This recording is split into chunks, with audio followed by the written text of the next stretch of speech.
John and Ken Show. John Cobell and Ken Champeau, KFI, AM 640, more stimulating talk radio.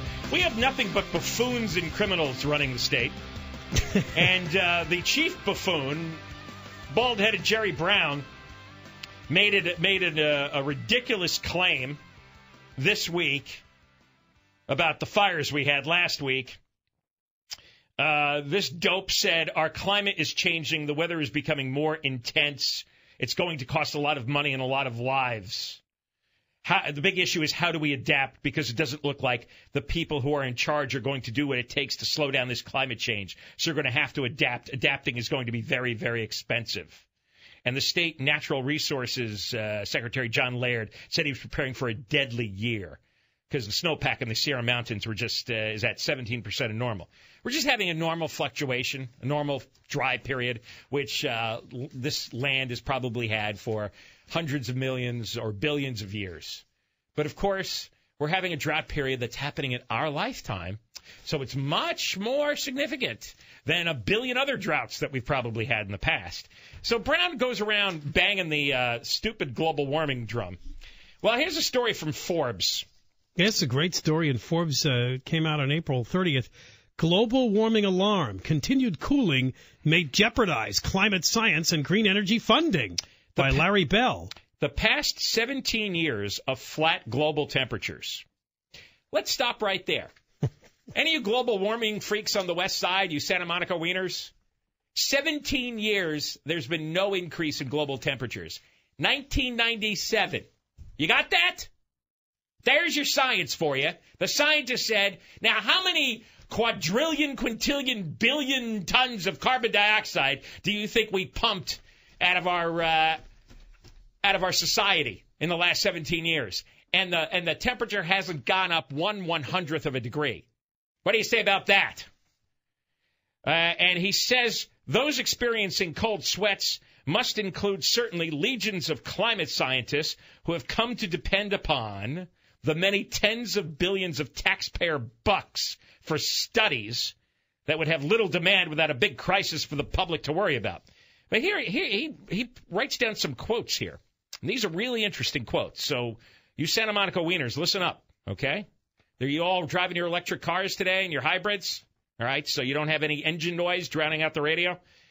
David Whitehouse at the Global Warming Policy Foundation. Now, that sounds like a pro-global warming outfit, doesn't it? Global Warming Policy Foundation. I thought they didn't use that term anymore, global warming. David Whitehouse says, if we have not passed it already, we are on the threshold of global observations becoming incompatible with the consensus theory of climate change. He notes that there has been no statistical significant increase in annual global temperatures since 1997. He goes on to say if the standstill continues for a few more years, it'll mean that no one who has just reached adulthood or younger will have witnessed the Earth get warmer during their lifetime. There you go. So, and they're expecting no increase in the temperatures over the next few years. So you take somebody who's 22 years old, who's had to suffer through God knows how many classroom lectures about the perils of global warming, and I bet you not one teacher or professor ever told these kids for the last 20 years that statistically there's been no global warming for the last 20 years. Nothing. I love the way this guy puts it, though. Global observations incompatible with the consensus theory of climate change. How many times are we told 95% of respected scientists around the globe agree that climate change and global warming is a real threat? Except they were all wrong. How about that one? How about the 95% of these scientists who've been bilking us for billions and billions of dollars for their stupid studies were flat out wrong? Because what they did is they fed bogus information into a computer model, a climate model. So what came out? Proof, in their eyes, that global warming was happening and would go on forever. Except it didn't, because they purposely put false information in, because that's how they would get government grants. The New York Times breathlessly reported the temperature differences between years are usually measured in fractions of a degree, but last year's 55.3 degree average in the contiguous U.S. states demolished the previous record set in 1998 by a full degree Fahrenheit.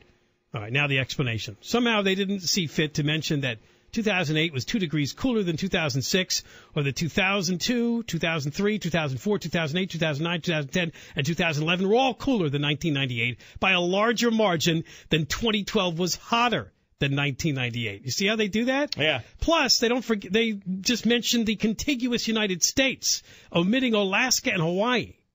So the contiguous United States represents 1.58% of the Earth's surface. You know, that's really a great point nothing there, because sitting in our little narcissistic American bubble, you know, we are the center of the world. We're only 1.5% of the Earth's surface.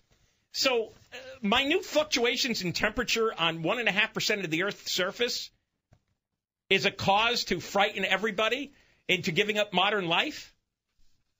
And your favorite, John. In reality, there have been no increase in the strength or frequency of landfall hurricanes in the world's 5 main hurricane basins during the past 50 to 70 years. There has been no increase in the strength or frequency in tropical Atlantic hurricane development during the past 370 years. Yeah. The U.S. is currently enjoying the longest period ever recorded without intense Category 3 to 5 hurricane landfall. How about that? Well, that's a stunner. The opposite, yeah. It's funny how facts and truth are the opposite of what everyone's claiming.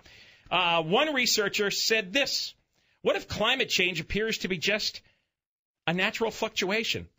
They'll kill us, probably. Yeah, they will. Paul Ehrlich, who's one of the great scam artists ever. I remember as a kid. Population time bomb. Yeah, he has made, you Google Paul Ehrlich, and if you have about 6 days, read through all the false predictions he's made publicly. He's had a lot of best-selling books. He used to be all over television. He's made a lot of money on speaking engagements. He predicted all kinds of population doom and global famine and global warming. He has been consistently wrong for about 50 years.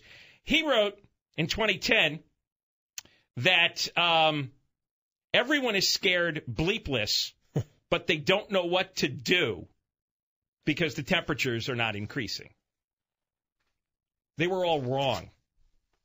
It became this was like a Bernie Madoff scam that these bastards made billions of dollars, like Al Gore and all these scientists with all these taxpayer climate model grants that they got. It was a huge scam. All right, when we come back, a complete rundown on what we know about the Cleveland kidnapping story. But now let's talk to Tim Conway Jr. Hey, thanks. Appreciate that, fellas.